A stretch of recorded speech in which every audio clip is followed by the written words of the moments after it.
नमस्कार।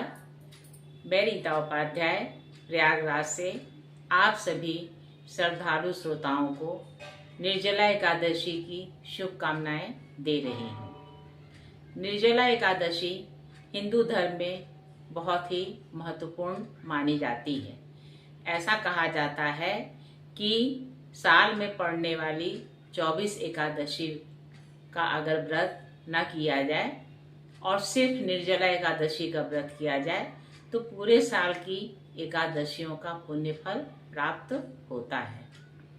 यूँ तो साल भर में 24 एकादशी होती है, किंतु मलमास पड़ने पर कभी कभी 26 एकादशी भी हो जाती है। निर्जला एकादशी को भीम एकादशी या पांडव एकादशी भी कहते हैं। निर्जला एकादशी व्रत 6 जून शुक्रवार को रखा जाएगा। हिंदू पंचांग के अनुसार एकादशी तिथि की शुरुआत 6 जून को अर्धरात्रि में 2:15 पर होगी और तिथि का समापन 7 जून को सुबह 4:47 पर होगा। अतः उदया तिथि के अनुसार 6 जून को ही निर्जला व्रत रखा जाएगा, क्योंकि हिंदू धर्म में एकादशी व्रत उदया तिथि में करना उत्तम माना गया है। सूर्योदय के पहले उठकर गंगा नदी या किसी पवित्र सरोवर में स्नान करना चाहिए और व्रत का संकल्प लेना चाहिए। हिंदू धर्म में ऐसा कहा गया है कि जो एक बार गंगा स्नान करता है उसको कई तीर्थों का पुण्य फल मिलता है। भगवान विष्णु और माता लक्ष्मी की प्रतिमा या छाया चित्र को ऊंचे स्थान पर लाल कपड़ा बिछाकर प्रतिष्ठित करना चाहिए। पूरे दिन निर्जल व्रत रखकर व्रत का पालन करना चाहिए। जो लोग वृद्ध अथवा अशक्त हैं वे फल खाकर इस व्रत को भी कर सकते हैं, लेकिन इस व्रत का पूर्ण फल निर्जल रहने पर ही मिलता है।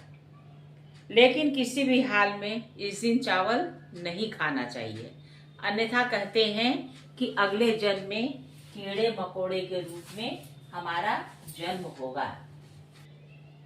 भीमसेन ने निर्जला एकादशी की महिमा व्यास जी से सुनी। उन्हें इसका महात्म पता चला तो उन्होंने कहा कि पितामह, मेरी उत्तम बात सुनिए। राजा युधिष्ठिर, माता कुंती, द्रौपदी, अर्जुन, नकुल और सहदेव ये सभी एकादशी को कभी भोजन नहीं करते तथा मुझसे भी हमेशा यही कहते हैं कि भीमसेन, तुम भी एकादशी को ना खाया करो। किंतु मैं इन लोगों से यही कह देता हूँ कि मुझसे भूख नहीं सही जाती।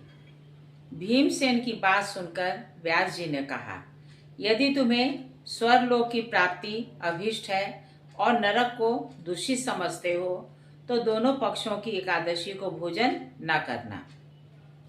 भीमसेन बोले, महाबुद्धिमान पितामह, मैं आपके सामने सच्ची बात कहता हूँ। एक बार भोजन करके भी मुझसे व्रत नहीं किया जा सकता, फिर उपवास करके तो मैं रह ही कैसे सकता हूँ। मेरे उदर में वृक नामक अग्नि सदा प्रज्वलित रहती है, अतः जब मैं बहुत अधिक खाता हूँ तभी यह शांत होती है। इसलिए महामुने, मैं वर्ष भर में केवल एक ही उपवास कर सकता हूँ, जिससे स्वर्ग की प्राप्ति सुलभ हो तथा जिसके करने में मैं कल्याण का भागी हो सकूं। ऐसा कोई एक व्रत निश्चय करके बताइए, मैं उसका यथोचित रूप से पालन करूंगा। व्यास जी ने कहा, हे भीम, ज्येष्ठ मास में सूर्य वृष राशि में हो या मिथुन राशि में, शुक्ल पक्ष में जो एकादशी आती हो उसका यत्न पूर्वक निर्जल व्रत करो। केवल कुल्ला या आचमन करने के लिए मुख में जल डाल सकते हो। उसको छोड़कर और किसी प्रकार का जल विद्वान पुरुष मुख में न डाले, अन्यथा व्रत भंग हो जाता है।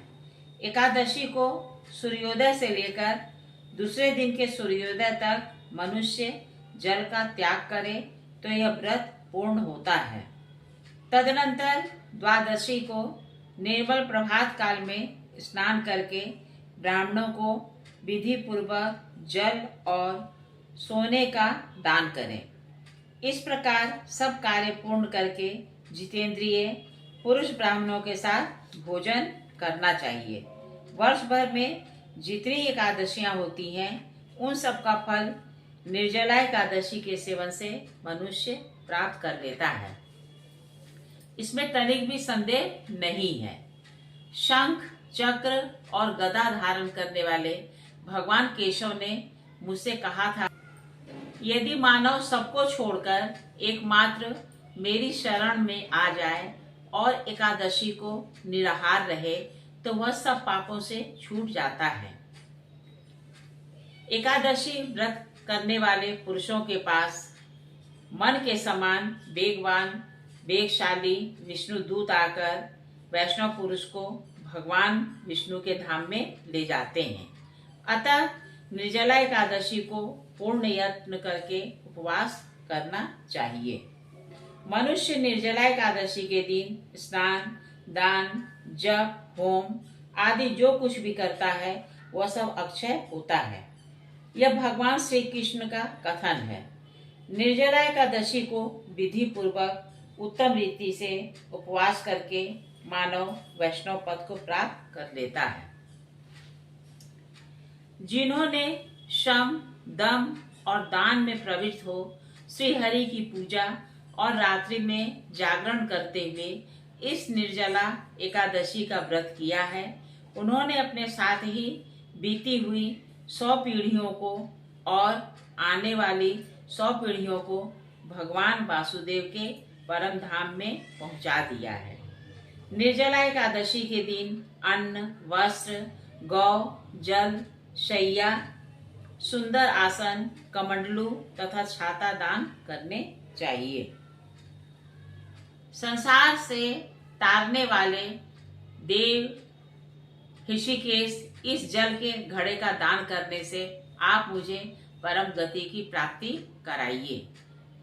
इस पर वेद व्यास जी ने कहा, हे भीमसेन, ज्येष्ठ मास में शुक्ल पक्ष की जो शुभ एकादशी होती है उसका निर्जल व्रत करना चाहिए तथा उस दिन श्रेष्ठ ब्राह्मणों को शक्कर के साथ जल के घड़े दान करने चाहिए। ऐसा करने से मनुष्य भगवान विष्णु के समीप पहुंचकर आनंद का अनुभव करता है। तत्पश्चात द्वादशी को ब्राह्मण भोजन कराने के बाद स्वयं भोजन करना चाहिए। जो इस प्रकार पूर्ण रूप से पाप नाशनी एकादशी का व्रत करता है वह सब पापों से मुक्त हो अनामय पद को प्राप्त होता है। यह सुनकर भीमसेन ने भी इस शुभ एकादशी का व्रत आरंभ कर दिया। तब से यह लोक में पांडव द्वादशी के नाम से विख्यात हुई। कहिए मेरे श्रद्धालु श्रोताओं, एकादशी के संबंध में जो मैंने कथा कही है वह आपको कैसी लगी? अगर अच्छी लगी हो तो कृपया इसे लाइक और सब्सक्राइब कीजिएगा। नमस्कार।